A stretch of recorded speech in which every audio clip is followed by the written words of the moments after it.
Now let's take a look at this question on the board. It's a projectile question.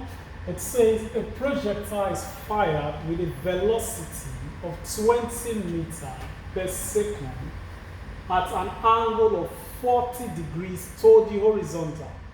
Determine the component of the velocity of the projectile at its maximum height. The component of the velocity, that is what we're asked to find.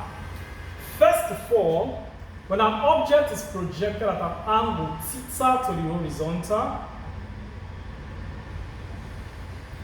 this is theta, which is 40 degrees in this case, we have the initial velocity.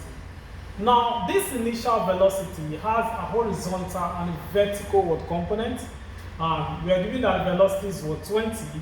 So the horizontal component of this velocity ux is u cos theta, while the vertical component uy is u sin theta. Because when you move to the side without the angle, if you resolve, you have sine, so that's why we have u sin theta. So now, at the maximum height, the velocity is 0 at the maximum height. And since the velocity at the maximum height is 0, it means that this vertical component of the velocity u sin theta will be equal to 0 at the maximum height.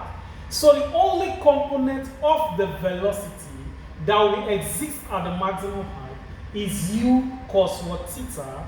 So we have ux, which is the only component of the velocity left at the maximum height. That will now be 20 cos 40 degrees.